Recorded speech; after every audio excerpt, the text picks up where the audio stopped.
Good morning. Today is February the 15th. It is Saturday. It is cold.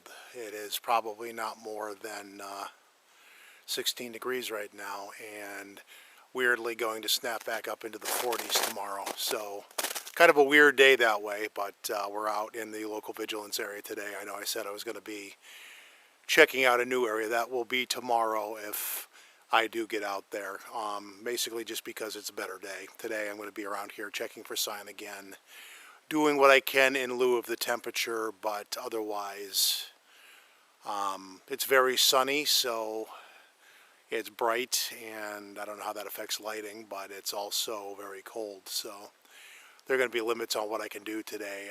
There's no wind, so it would be an otherwise perfectly fine droning day, but with the cold. I have the newer drone, the Mini, with me today, so I don't know what its upper level of tolerance of cold temperatures are. So if I do any droning today, it's going to be basic and not taking any undue risk just because of the cold. I don't know what effect that has. So I'm getting in trouble with So that being said, we're going to get moving into the round here. And apparently it got stuck in a position it didn't like. So what we have down here are basically something's digging for food. I'm going to go with Bambi because the tracks are all basically Bambi. Nothing spectacular there, just the predominant animal traffic seems to be that. So also, if you hear the crunch factor here, we're not going to be sneaking up on anything today. It's all frozen over in the cold temperatures overnight, so it's going to be a day of knowing your limitations in that lovely time of February where things are like so cold that it's kind of limiting on what you can realistically do. We'll see also, the gimbal also has like a decent 2-hour battery life. We'll see what that's going to be worth in sub 20 degree temperatures too. Just, I guess there's an experiment factor in that, but other than that, like I said last video, it's been quiet here, so I might make my way to central eastern New York tomorrow, to an area there that if you look at on the map, you wouldn't really necessarily think it to be active, but there are reports that come out of there from time to time, so it might be worth a look. And as far as the distraction factor and the crunching noise, I apologize, but you can't really help it. Every bit of the ground in here is frozen and crunchy, so not a lot you can do. We're down near that wetland I was at yesterday. Yeah, this all weirdly melted, go figure. On a warmer day than today, no less. But we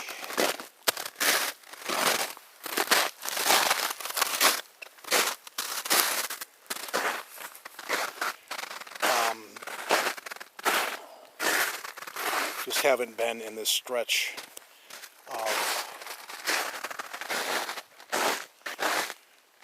the woods recently, but we're kind of at an angle to where we came down last time. But again, the blue, at some point they're going to timber harvest in here, which I have mixed feelings over, but no control over. So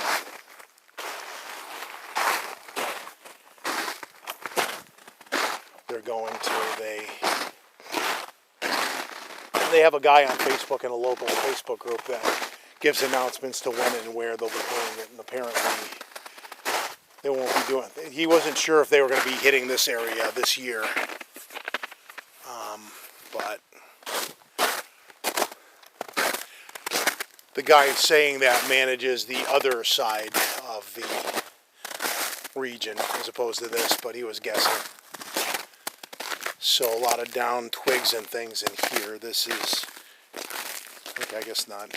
I was going to say it was like more icy, but this is kind of a interesting little, I don't know if the sun is blocking the actual, kind of, there's like a lot of down twigs and things in here.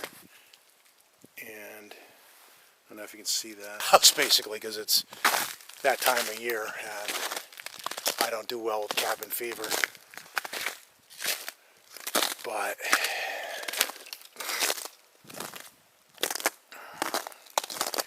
it's going to be another day when I make a multi-day video. How am I getting across this without slipping on all that charming ice? Which I don't want to do because that would hurt.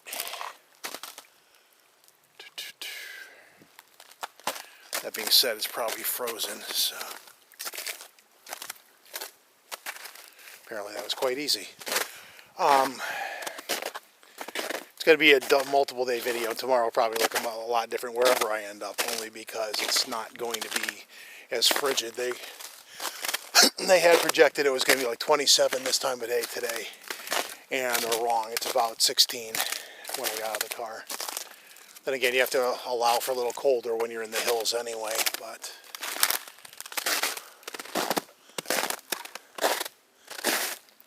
we're just checking along the wood line for any kind of unusual activity, because late winter last year I was doing some droning over here and it did attract some wood knocking type stuff, so play through every now and then, see if it continues. Otherwise we're gonna just pop out on the water line here for a sec, as I'm prone to do, and have a look out, see if there's any signs of activity. And I don't know if we just lost the recording or not. The camera does not like the cold, so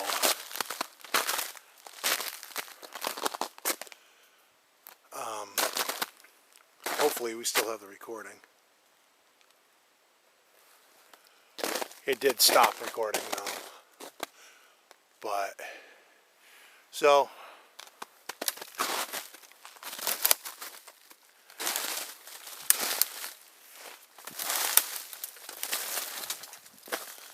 here we are. I'll try to keep it panned over basically the same area we were at last week in the cold, but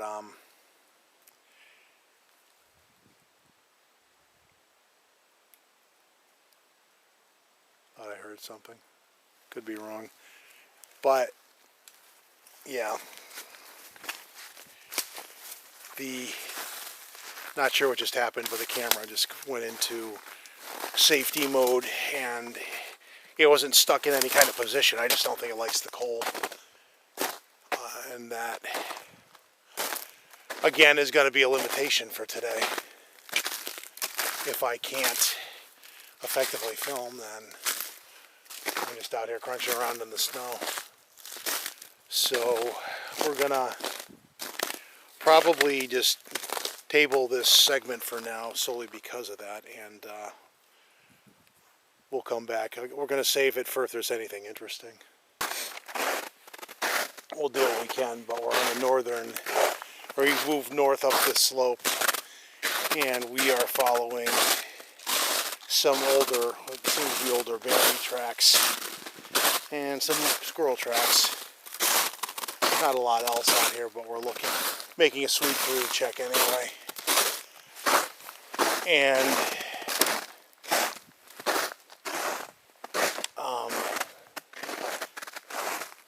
trying to think if I have anything on my mind in the way of an op-ed to flesh this out a little more. Other than this is basically the slow season because of the cold. And like I said, the weird thing about today is it's projected to start out cold as cold can be, and then by tomorrow we'll be back up in the 40s. So, in theory, if you were to wait out here long enough, you'd get up to 30 and be a little bit more livable, as opposed to when I got here and it was 16 degrees. And even though there's not a bit of wind, and if there were wind, I might have even called it quits, because it was pretty bitterly cold when I got here. Without the wind, with wind, it would have probably made it worse by a large degree. So I guess I do. There was a quote from a group that I'm not going to mention by name because it's not really the point. The point is when you get rivalry and undue competition amongst the various larger research projects out there. Namely, we're talking about the NAWAC, the Olympic project, and a couple of others that are sizably known projects. And every now and then, one of the members of one of them will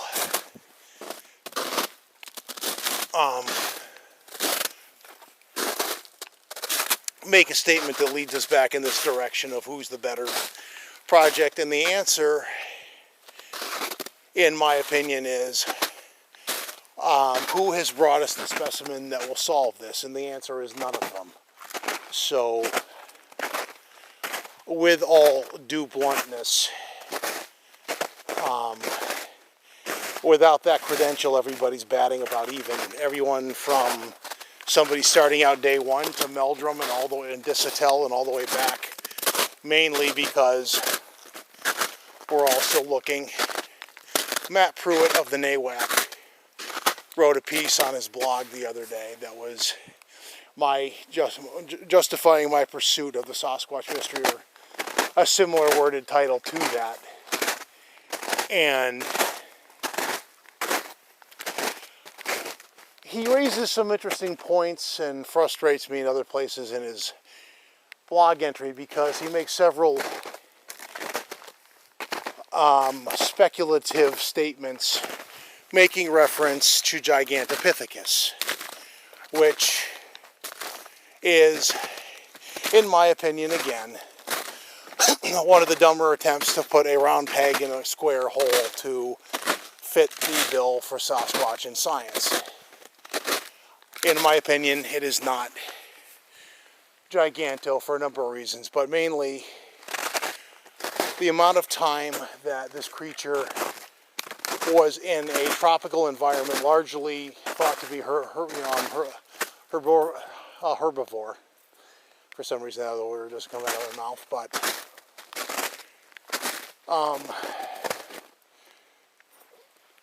so to take a herbivore from a tropical environment and radically change what it does, and it automatically starts moving north through a lot of colder climate where it's likely going to be predated on or just outcompeted by forms of life that are just better suited to this environment. And I've heard some interesting bits of speculation over the years from notable Bigfooters, and I won't mention them by name because I'm not looking to get into a big debate about this. To me, it's not Giganto. That's not the best. I fall more under the previously uncharted branch of humanity that kind of went its own way and became a lot more feral than the others kind of a theory. That seemingly fits the bill more, mainly because all the major apes in the world, even recently, have been discovered. Their curiosity and that limitation on their intelligence and common sense gives them up to those that are looking for them. And this is a case where you're talking about an ape that is living in our backyard, literally, that cannot be found for the life of us, in spite of the fact that we have found whole new chimpanzee populations in uncharted parts of Africa. And the comparison of those two concepts just does not make a lot of sense. It really doesn't. For the life of me, I just don't get where you come across that notion and run with it. It's just not plausible. So he makes some good points, but he also makes some questionable references to Giganto in my mind, which is unfortunate because I just don't see it that way. But interesting thing is he went to the NAWAC from the BFRO. It seems like that's a pattern of evolving for several of the long timers out there. And I'm not per se dissing all of the BFRO, but there's enough of it apparently that people tend to leave more than not. That being said, I don't do a lot of business with the BFRO for my own reasons. I'm not going to stir a fight in that direction either, but needless to say, we don't per se see eye to eye on things. So I went through a sweep through here. There's basically deer tracks and squirrel tracks. There's not a lot going on today. So this segment will end here. And again, I'm going to go a little bit further and see if anything of interest does pop up. But if not, then, you know,